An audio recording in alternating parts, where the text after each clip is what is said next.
Welcome back everyone, Mariah Monetize here, and in today's video we're going over some very important and key updates when it comes to Celsius. We're also going to be getting into the price of Bitcoin, and things have changed. I'm going to be telling you whether or not I have entered into a Bitcoin position.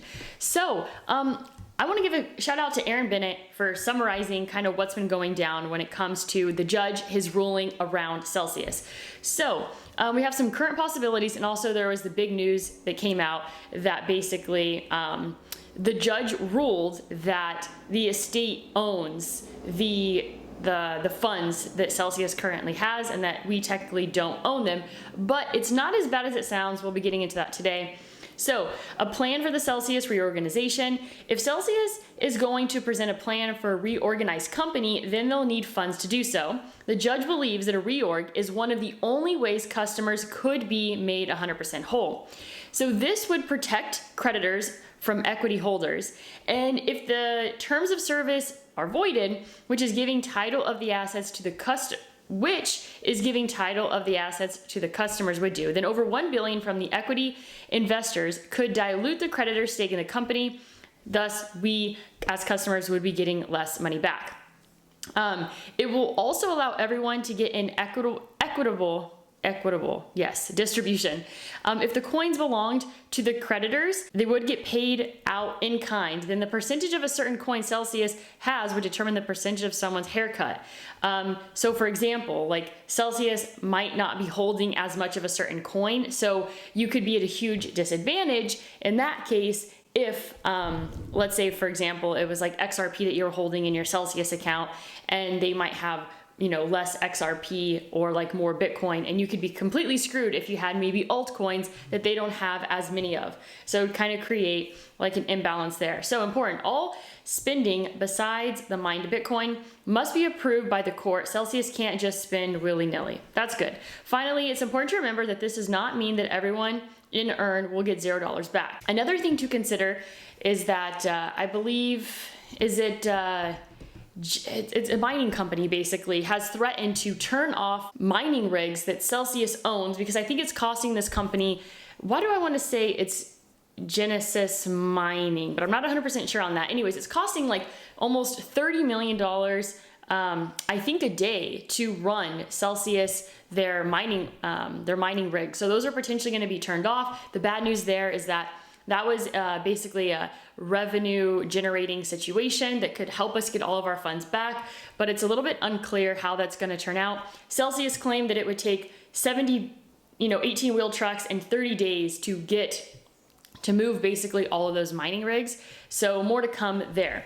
Let's go over some other news in this space that is very noteworthy that I think is important to share with you. I like to go over not just crypto and Bitcoin news, but also just the economy as a whole, because it just kind of gives us a picture of the current environment and what we can anticipate. And we know there's a ton of correlation across many markets, so it's important to kind of stay up to date with that. This is pretty crazy right here. This is the median asking rent since 1988. How much it's gone up is insane. Obviously, many of us have experienced this personally. So real estate brokerage Compass has announced its third round of layoffs in 8 months. These layoffs will cost them around 10 to 12 million in severance and other termination benefits. Breaking: Nigeria to ban cash withdrawals from government accounts to push forward a cashless economy. Nigerians need a Bitcoin. Actually, I think the most searches when it comes to Bitcoin actually comes from Nigeria, which is quite interesting. New York Attorney General is suing Alex Mashinsky. So I'm suing the former CEO of cryptocurrency platform Celsius Network for defrauding investors out of billions of dollars. Alex Mashinsky lied to people about the risks of investing in Celsius, hid its deteriorating financial condition, and failed to register in New York. Bed Bath & Beyond is preparing to file for bankruptcy within weeks. So where I'm from in the California area, the Bed Bath & Beyond was actually closed there. I walked by and noticed that in like the Central Valley of California. It's the one in Puerto Rico is still open. I was actually just there yesterday. But yes, let's see here. SBF and Gary Wayne, co-founders of Emergent Fidelity Technologies, are disputing the ownership of 450 million in shares of Robinhood. The legal battle also involves bankrupt crypto lender BlockFi. Mt. Gox's first repayments pushed back to September. I also heard that they're pushed back until March. So this just kind of gives us a time frame when it comes to getting our funds back on these platforms when it comes to Celsius, BlockFi, other funds. So Mt. Gox was more of like a hack situation, but as you could see, Mt. Gox happened, was it 2013, I believe, or 14? So that just gives you an idea of how long it's taken. Customers still have not gotten their funds back. It's getting pushed back to either March or September of this year. So I think that's really important for people to understand, to manage your expectations around when you could potentially be getting your funds back from these platforms. Hubio, which is an exchange, confirms 20% layoffs and denies insolvency rumors. The US economy adds 223,000 jobs in December. That's above the expectation of 200,000. The unemployment rate fell from 3.7% to 3.5%. Genesis also fires 30% of their staff. SEC objects to Binance deal to buy Voyager. So yeah, this was a couple days ago. DOJ to seize Sam Bankman-Fried's 575 million Robinhood shares, prosecutors say. Also, let's see, Amazon to fire 17,000 employees. Just in, Tesla files paperwork to make electric motors for airplanes, boats, and more. That's exciting. I love to see what Tesla's up to and what they're creating next. Speaking of Tesla, that Tesla stock, let's look at the Tesla stock first. But before we go further, I want to quickly mention iTrust Capital. So iTrust Capital is a really great way to minimize your tax obligation. So you can buy Bitcoin now in a Roth IRA. Imagine buying Bitcoin now, being able to withdraw it when you're 59 and a half, right? I mean, it can go up 10x, 20x, 30x, and not having to pay any taxes on those particular gains. That is huge. Also, if you have a Roth IRA account, you can trade within your account. You can trade Bitcoin, Ethereum, other coins. It is a non-taxable event. It does not cost a monthly rate to have an account with iTrust Capital. And when you sign up today, you get $100 in free Bitcoin. I have a link down below for that. So over to Tesla. Tesla stock, as I've been mentioning, has been getting crushed, and these charts look quite intense. And as I've been saying, I think it's possible. I do think that Tesla will break below $100, and I think there could be a great buying opportunity in the $65 range. As you can see here, this is the weekly chart, which is bleeding pretty intensely. And so when you kind of just look at this weekly chart overall, you can see that there really isn't much support between here and about $62 to $65. And let's go and take a look at the daily chart on Tesla. It looks quite poor. We have a red 2 trading below a red 1. Let's take a look at the 12-hour chart here. Also looking quite poor. Tesla is just getting absolutely crushed. Feels like a falling knife. I think a buying opportunity is coming, but I would not be touching it yet personally. So let's go ahead and take a look over at Bitcoin. Bitcoin sitting at $16,830. So imagine this. I bought 1.5 Bitcoin at the price of $16,830. I mentioned in my previous video how I've been actually saying this for a week, maybe 2 weeks, how we needed to pay attention to Ethereum, because frequently Ethereum sometimes will lead the way, and it gives us some signs and some clues that may be able to help us get into a good position on Bitcoin. So I actually might be getting out of that particular position after I look at the charts today. So this right here is the weekly chart on a Bitcoin. Not convincing enough for me to think that the bottom is in by any means.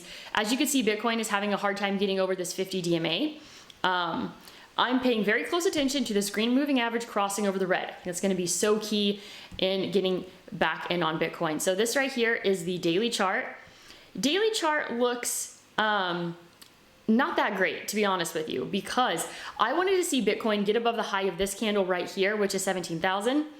It failed to do so. It got up to 16,975. So a very small dead cat bounce in my position, in my, from my perspective. That's what I'm seeing here. It's like, I don't think we're going to be seeing much follow through. I do not like this 12-hour chart. This red 2 trading below the red 1. Bitcoin also looking a bit weak on the 12-hour chart. Let's take a look at the 4-hour chart here. 4-hour chart has made a lower low. And in my opinion, it is, it's looking like I will be exiting that position that I entered. And so I just wanted to take on a small position because I thought there was potential for some follow through, but we're not quite seeing that. And the charts are looking quite weak. Hourly chart, not really giving us any signs of a momentum shift. 30-minute chart actually looks okay. I would be paying close attention here. Might see a little bit of a pullback to about 16,786 and maybe some more room for upside. 30-minute chart actually doesn't look too bad. Let's take a look at the 15-minute chart. 15-minute chart actually looks good. So these lower level time frames are looking a little bit better when it comes to Bitcoin, but we need a lot to change on the higher level time frames for me personally to be more convinced. Let's take a look at the 5-minute chart. 5-minute chart failed to make a higher high, so some weakness on the 5-hour chart, something to be paying attention to there. So Bitcoin not really looking too strong, I would say, across the board. I definitely need to be keeping a close eye, but that position is not looking the best in my opinion. But let's go and take a look at Ethereum and see what it's up to. So Ethereum daily chart. So it has closed above that 50 DMA. We got to be paying close attention to this 100 DMA. I'm anticipating some resistance in this zone, but the daily chart does look pretty good. I see Ethereum probably getting up to about, I would say, 1285 range, and then a little bit of a pullback, and then we'll see if it can make a higher high on the daily chart in the next week or so. This right here is a 12-hour on Ethereum, which looks a lot better compared to that 12-hour that we saw on Bitcoin. I think this 12-hour, it looks a bit better. We saw a little bit of a pullback here. 12-hour chart looks pretty good, but I'm also, like I said, I'm anticipating to see some resistance in that 1285 range on Ethereum. Let's take a look at the 4-hour chart here. 4-hour chart, I like to see this green 2 trading above the green 1. I want to see Bitcoin get above the high of this candle right here, which is 1272. Hourly looks also pretty good on Ethereum, so we're seeing some decent strength here. Let's go back on that hourly. So the 1-hour chart on Ethereum is looking a lot stronger than the 1-hour chart on Bitcoin. Let's go ahead and take a look here at the 30-minute chart on Ethereum, also looking good.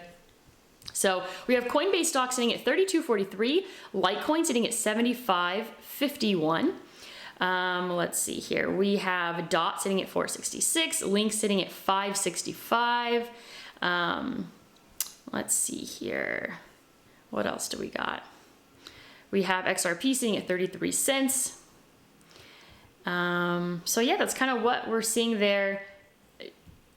Kind of feeling more of like neutral and like not a ton of conviction in either direction when it comes to what I'm seeing. But let's go ahead and take a look over here on SPY, which is important, right? We always see a lot of correlation. It's important to always keep an eye on SPY. This right here is actually, let's go ahead and zoom out to the 7-day chart on SPY. 7-day chart, not looking all that great. Trending downwards. Daily chart also really not looking all that great. I don't like what I'm seeing here on the daily chart. I think it looks quite weak. This is a 12-hour chart. Also not looking too good. We're seeing some resistance at that 50 DMA range. So a little bit of trading sideways here on this 4-hour chart. Not a ton of conviction. Let's see here. Hourly chart looks okay. I would say anticipating some resistance once again from that 50 DMA. Let's see here. This right here is the 5-minute. We've been trending upwards this morning. It looks like we gapped up. And then there was this 10 a.m. reversal. Opened high, came back here, 10 a.m. reversal for a nice little gain there. If you're able to get in on that, then you got a nice little 1.5% win there. Let's go ahead and take a look here at marijuana stocks. We have Till racing at 296. So we're seeing some correlation when it comes to marijuana stocks as well as traditional markets. So that's all that I have for you today. I want to remind you guys that tomorrow's the last day to get that 30-minute call for $30. It will go up next week. Or actually, today's the last day. I take that back. Today's the last day. Next week, I will open up the calls back up for starting on Monday, and then yeah, price will go up. So today is your last day to get in on that 30-minute call for just $30. So all that I have for you today, as always, go out there and create a portfolio that you love.